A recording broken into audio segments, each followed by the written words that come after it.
Hello students, आज हम अपना नया टॉपिक स्टार्ट कर रहे हैं जिसका नाम है रेजिड्यूज। पिछले टॉपिक में हमने 5 फंक्शन के बारे में पढ़ा है, उसके एग्जांपल्स थ्योरम्स हम कर चुके हैं। अब नेक्स्ट टॉपिक अपना स्टार्ट कर रहे हैं। अब ये देखो रेजिड्यू, डेफिनेशन देखो क्या है। Residue mod m, if a is congruent to B mod m then B is said to be a residue of A modulo m. क्या डेफिनेशन है, अगर ए क्या हो कॉन्ग्रुएंट हो बी मोड एम के, तो अब बी को क्या बोलेंगे हम, b is said to be residue of A modulo m. जैसे आप करते हो ए माइनस कॉन्ग्रुएंट सोल्व करते हैं तो A minus B is divisible by M, तो बी आपका क्या होता है, बी को आप रिमाइंडर की फॉर्म में भी एज्यूम कर सकते हो। तो यहाँ से आपका क्या हो जाएगा, ए इज कॉन्ग्रुएंट अगर बी मोड एम हो तो बी को क्या बोलेंगे, residue of A modulo M. अब नेक्स्ट है least residue mod M. If A is congruent to B mod M and B की वैल्यू क्या हो, greater than equal to 0 less than M हो, then B is said to be least non negative residue of A modulo M, या इसको least residue of A modulo m भी आप बोल सकते हो। तो हमारा लीस्ट रेजिड्यू क्या हो जाएगा कि जितने भी रेजिड्यूज जो हैं उन सभी में से लीस्ट कि ग्रेटर देन बी की वैल्यू क्या हो जाएगी, greater than equal to 0 less than m. Example में देखो यहाँ पे आपको समझ में आ जाएगा कि कंसीडर ये कॉन्ग्रुएंस है आपकी 37 कॉन्ग्रुएंट लिया है मैंने 12 मोड 5, 37 क्या हो जाएगा कॉन्ग्रुएंट 2 मोड 5 भी हो जाएगा, और 37 कॉन्ग्रुएंट 7 मोड 5 भी होता है। तो यहाँ से देखो इन दिस कॉन्ग्रुएंसेस में बी की वैल्यू क्या है आपकी 12 है, 2 है, 7 है। बी क्या है 12 आया है, 2 और 7, तो यहाँ पे 12 क्या है ग्रेटर देन 5, तो आपकी उस कंडीशन को कि बी की वैल्यू क्या हो greater than equal to 0 less than M हो, इसको सेटिस्फाई ये नहीं करता। इसी तरह से 7 भी इस कंडीशन को सेटिस्फाई नहीं करता। अब 2 देखो, 2 क्या है, 2 की वैल्यू 0 to 5 के बीच में है, तो 2 क्या हो जाएगा आपका लीस्ट रेजिड्यू ऑफ 37 मोड 5 हो जाएगा। अब रेजिड्यू क्लास क्या होती है, रेजिड्यू क्लास क्या है, set of all residues of A modulo m is said to be residue class और कॉन्ग्रुएंस मोडुलो एम भी इसको बोलते हैं, कि जितने भी रेजिड्यूज होते हैं आपके ऑफ ए मोडुलो एम के उन सभी के सेट को क्या बोलेंगे हम, रेजिड्यू क्लास बोलेंगे। जैसे मैं यहाँ पे लिख रही हूँ आपको कि आर आपकी क्या है, रेजिड्यू क्लास है, तो इसको आप कैसे डिनोट करेंगे, क्या हो जाएगी एक्स सच दैट एक्स किसी इंटीजर से, आपका कोई भी इंटीजर है, एक्स इंटीजर से बिलोंग करता है एंड एक्स क्या है कॉन्ग्रुएंट हो जाएगा आर मोड एम, तो हमारे पास ये क्या हो जाएगी आपकी रेजिड्यू क्लास हो जाएगी। अब एक देखो क्या है result, the least residue of A modulo m is always unique element of the set 0 1 2 to m minus 1 to which a is congruent mod m.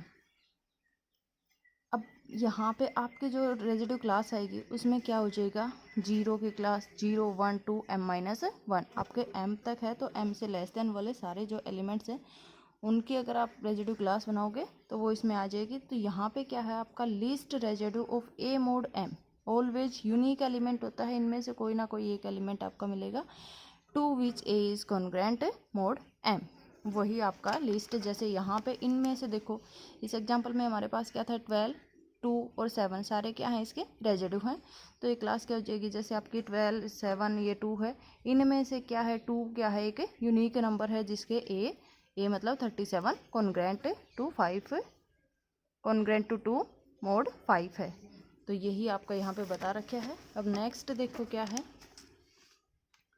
Complete residue system mod m. Complete residue system mod m definition क्या है, set a1 a2 am is called a complete residue system modulo m if every integer b there is one and only one ai such that b is congruent to ai mod m हो। क्या कर रखा है, a1 a2 m आपके set में elements हैं, क्या होगा कंप्लीट रेजिड्यू सिस्टम कब कहलाएगा मोडुलो m, अगर every integer b there is one and only one ai, हर एक b के लिए क्या हो one and only one ai mod m हो, या आप ऐसे भी कह सकते हो इसको, a set S of integers is a complete residue mod M if and only if the following conditions are satisfied. क्या हो, set has M elements if AI AJ belongs to S, then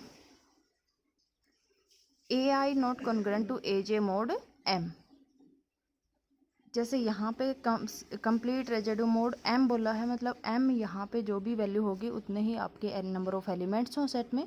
और second condition क्या है, AI और AJ अगर set के दो element आप लेते हो तो क्या हो, AI नॉट कॉन्ग्रुएंट हो AJ मोड M के। मतलब दो कोई भी अगर दो एलिमेंट लोगे वो आपस में क्या होंगे, इनकॉन्ग्रुएंट मोड M होंगे, आपस में कॉन्ग्रुएंट नहीं होंगे। ये अगर कंडीशन आपकी सेटिस्फाई कर जाती है तो ये दोनों कंडीशन अगर सेटिस्फाइड हैं तो हम उसको क्या बोलेंगे, वो सेट क्या है आपका CRS मोड M है। अब इसका एग्जांपल देखो, सेट ऑफ इंटीजर 49 20 10 17 -18 -27 फॉर्म है CRS मोड 6। ये आप देखते हैं हम क्या है आपका CRS मोड M को अगर करता है या नहीं है। अगर हम क्या करेंगे यहाँ पे ईच इंटीजर को, सेट के इंटीजर को 6 से डिवाइड करेंगे तो लिस्ट रिमाइंडर आपका आ जाएगा। तो यहाँ पे देखो फर्स्ट है 49 को क्या करेंगे, अगर 6 से डिवाइड करते हैं तो 1 आपका रिमाइंडर बचता है। तो 49 किसके कॉन्ग्रुएंट हो जाएगा, 1 मोड 6 के। इसी तरह से अगर 20 को हम 6 से डिवाइड करते हैं तो 2 रिमाइंडर आपका होता है, तो 20 क्या हो जाएगा, कॉन्ग्रुएंट 2 मोड 6। इसी तरह से 10 क्या हो जाएगा, 4 मोड कॉन्ग्रुएंट होगा 4 मोड 6 के। 17 कॉन्ग्रुएंट हो जाएगा 5 मोड 6, -18 कॉन्ग्रुएंट हो जाएगा 0 मोड 6 और -17 कॉन्ग्रुएंट हो जाएगा 3 मोड 6। तो thus the least residue mod 6 of integers of this set are क्या है, 1 2 4 5 0 3। इनको आप क्या बोल सकते हो, ये क्या है, परमोटेशन है कहाँ के, 0 1 2 3 4 5 एंड 6 कि मैंने एक बताया था आपको क्या हो जाएगा वो सेट 0 1 2 मैंने बताया था M-1 तक आपके एलिमेंट्स की क्लास आपके एलिमेंट्स हो जाएंगे। तो यहाँ पे आपका क्या आ गया, 0 1 2 3 4 5 आपका ये यहाँ पे रेजिड्यू सेट आ गया है, लिस्ट रेजिड्यू। अब देखो नेक्स्ट रिजल्ट क्या है, there are infinitely many CRS mod M sets. अब जरूरी नहीं है कि जो जैसे ये एक ही सेट होगा इसका रेजिड्यू CRS मोड M का, इसके इनफाइनाइटली मैनी सेट्स हो सकते हैं। जैसे एग्जांपल फॉर एग्जांपल अगर लेंगे सेट क्या है 5 12 -3 -4 7 22 एंड -32 -17 24 -24 13 35 44 कॉन्स्टिट्यूट CRS मोड 6।